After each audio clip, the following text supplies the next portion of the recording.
Welcome back viewers, आप देख रहे हैं यार पार। इस समय की बड़ी ब्रेकिंग स्टोरी है, मैं आपको बता देता हूं। स्वामी प्रसाद मौर्य ने बोला है कि ये राष्ट्र विरोधी बात कर रहे हैं। धीरेन्द्र शास्त्री का बयान राष्ट्र विरोधी है, लेकिन स्वामी प्रसाद मौर्य कौन है?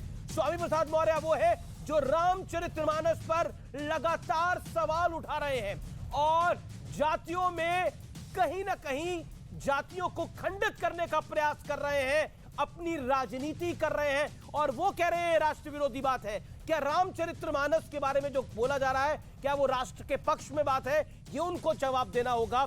मेरे साथ उदित राज भी हैं, मेरे साथ रिजवान अहमद भी हैं, मेरे साथ डॉक्टर शोहेब जमाई भी हैं, मेरे साथ सुब्राष्ट्रा भी हैं और मेरे साथ प्रोफेसर रागी भी हैं। मैं आपका रुख करता हूं शोहेब जमाई, आप अपनी बात को ऐड करें। क्या आपको लगता है जो बात लगातार हो रही है और गाहे बगाए आती है, आज आरएसएस के होसबोले साहब ने भी बोला कि डीएनए सबका एक है और एक तर्क दिया जाता है कोई मंगोल से तो आया नहीं, डीएनए तो सबका एक ही है। देखिए, अभी कुछ ही दिन पहले हम सब ने सुभाष चंद्र जी का जो है वो बरसी मनाई, जयंती मनाई। उसी के दौरान उनकी बेटी जो है अनीता बोस ने एक बात कही कि नेताजी जो है वो राष्ट्रवाद के नाम पर, ये जो धर्म के नाम पर जो राष्ट्रवाद बनाने की मांग, उसके बिल्कुल खिलाफ थे और आरएसएस की और उस वक्त सावरकर और गोलवालकर के इन मांगों के बिल्कुल खिलाफ थे। ये अनीता बोस जी ने कहा और ये चैनल पे चला, आपकी ही न्यूज़ चैनल पे हमने देखा। तो ये तो नेताजी का पक्ष था। अब दूसरी बात ये है कि अगर आप हिंदू राष्ट्र की बात करते हैं तो हमारे देश में आदिवासी, जिस झारखंड से मैं आता हूँ, बहुत बड़ा आदिवासी समाज है। पूरे यहाँ से आप साउथ इंडिया में चले जाइए, दलितों का समाज है। आप एक रेफरेंडम करा के देख लीजिए, दूध का दूध पानी का पानी हो जाएगा। साउथ इंडिया के लोग क्या कहते हैं, नॉर्थ ईस्ट के लोग क्या कह रहे हैं, गोवा में क्या कह रहे हैं, ये खुद पता चल जाएगा।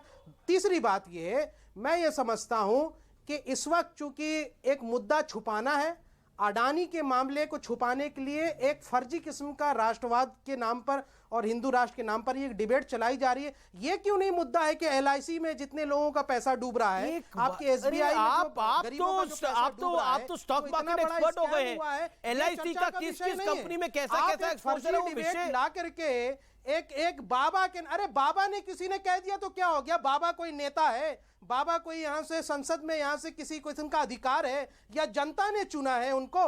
तो कोई बाबा ने कह दिया तो आपको भी नहीं चुना, नेता तो आप भी नहीं है। अडानी ने इतना बड़ा फ्रॉड कर दिया, अडानी के मुद्दे को यहाँ से आपका नेशनल डिबेट क्यों नहीं बनता है? ये आपका मुद्दा क्यों नहीं है? मैं आपसे परमिशन लूंगा कि किसमें नेशनल डिबेट करनी है और किसमें नहीं करनी है। हमारे दूसरे चैनल पे आइए, उस पर चर्चा करेंगे। अडानी के खिलाफ आप उस पर चर्चा क्यों नहीं करते? नहीं, कमाल की बात है, आप सीएनबीसी पे आइए, उस पर चर्चा करेंगे। लेकिन विषय वो नहीं है। करके अडानी के विषय में यहाँ से चर्चा करना चाहता है। ओके, प्रोफेसर आगे। एलआईसी में जो लोगों का, एक सेकंड, एलआईसी का एक्सपोजर कितना है?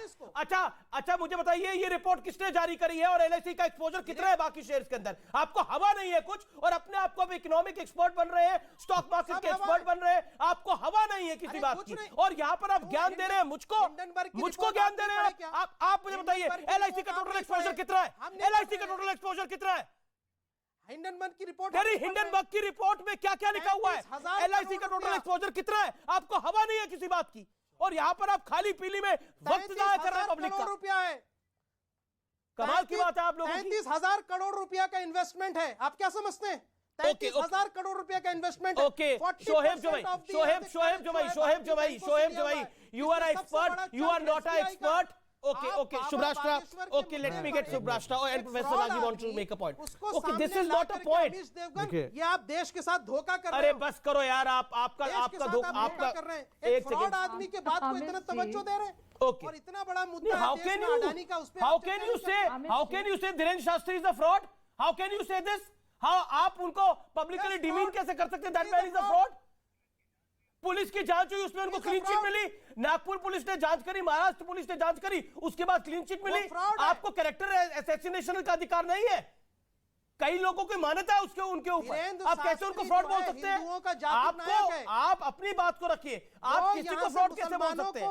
गलत है ये बात। धर्म परिवर्तन करवा रहा है, वो हिंदुओं का जाकिर नायक है। मैं कहता हूं वो जाकिर नायक जैसे कुकर्म कर रहा है, घर वापसी करवा रहा है। सुल्ताना नाम की मुस्लिम महिला को धर्म परिवर्तन करवा रहा है। परेशानी यही है ना, जाकिर नायक जैसे काम कर रहा है। क्या इसकी सजा नहीं होनी चाहिए?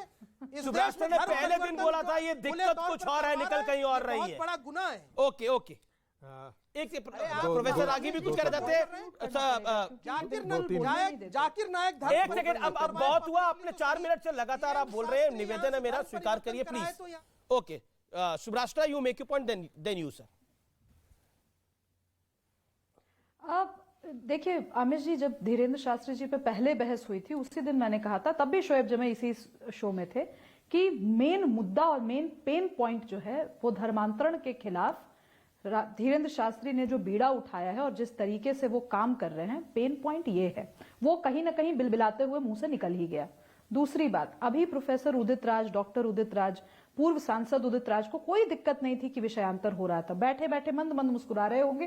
क्यों? क्योंकि ये विषयांतर उनको पसंद था। तीसरी बात मैं कहना चाहती हूं, किसी हमारे ही संविधान में आर्टिकल 19 के तहत फ्रीडम ऑफ एक्सप्रेशन है। फ्रीडम ऑफ एक्सप्रेशन का मतलब सिर्फ ये नहीं होता कि आपके मन में जो आया वो आपने कह दिया। फ्रीडम ऑफ एक्सप्रेशन के तहत आप देश के लिए आपका जो विजन है आप वो रख सकते हैं। मैं धीरेन्द्र शास्त्री जी के हिंदू राष्ट्र की अवधारणा से सहमत हूं या नहीं, उस कॉन्टेक्स्ट में मुझे बात करनी है या नहीं, ये मेरी फ्रीडम ऑफ एक्सप्रेशन हो सकती है। लेकिन आप टेलीविजन चैनल डिबेट में बैठ करके, चाहे आप पूर्व सांसद ही क्यों ना हो या आप नेता बनने की ख्वाहिश क्यों ना रखते हो, आप उनके इस फ्रीडम ऑफ एक्सप्रेशन को धता नहीं बता सकते। इतने सारे करोड़ों लोग जो आ रहे हैं, जो सुन रहे हैं धीरेन्द्र शास्त्री को, वो चाहते होंगे कि हिंदू राष्ट्र बने। इसका अगर पब्लिक आर्टिकुलेशन हो रहा है और इसमें कोई दंगे नहीं भड़क रहे, किसी तरीके का कोई लॉ एंड ऑर्डर सिचुएशन उत्पन्न नहीं हो रहा है, तो वैसे बौद्धिक लोग जिनको फ्रीडम ऑफ एक्सप्रेशन को लेकर के हमेशा एक माहौल बनाना होता है, वेस्टर्न कंट्रीज में भी उनको दिक्कत क्यों होनी चाहिए? ठीक है, बाकी बात रही पर्सनल अटैक्स की कि वो जी उदित राज जी, आप अपनी बात करें। बहुत सही सवाल इन्होंने किया, बहुत सही सवाल किया इन्होंने। मैं कोई विषयांतर नहीं हूँगा, विषय पर ही हूँ। मैं इन सारे साधु संतों को और जो भी हिंदू राष्ट्र के प्रोटोगोनिस्ट हैं, मैं चुनौती देता हूँ कि एक गांव को पहला हिंदू बना दें। मैं गांव में पैदा हुआ अमित जी, मुझे मालूम है कि मेरी माँ भी कहती थी अहिर का बेटा आया था, वो तेलिया का लड़का आया था, अगर 12 जाति हैं तो 12 टोले हैं। अरे भाई, आप इस्लाम से क्रिश्चियनिटी से तुलना करते क्यों? आप अपने यहाँ रिफॉर्म करके हिंदू धर्म को मजबूत करिए, जो कमियां हैं। और आप जानते हैं अभी जो जमाई जी ने कहा रेफरेंडम होगा ना, तो 20-25% से ज़्यादा वोट नहीं मिलेगा। ये जो दलित और पिछड़ा समाज है, क्या देख रहा है ये सब चीज़ें, जो ये बवाल मचा हुआ है टेलीविज़न पर। आपको मैं अभी से कह रहा हूँ कि ये नेगेटिव जाएगा। तीसरी बात है कि संतों के प्रति मेरा बड़ा सम्मान है। तो भाई एक आपने इंपॉर्टेंट बात बोली, ये जो बवाल मचा हुआ है टेलीविजन के ऊपर, ये नेगेटिव जाएगा, यानी आप कह रहे हैं हिंदू राष्ट्र की अवधारणा, रामचरितमानस पर जो सवालिया निशान उठाए जा रहे हैं, ये सब कुछ नेगेटिव चला जाएगा रूलिंग पार्टी के खिलाफ। यानी आप मान रहे हैं ये सब कुछ पॉलिटिकल एजेंडे के तहत किया जा रहा है। We are agreeing to it. News 18 India की web series FIR number 208 streaming now.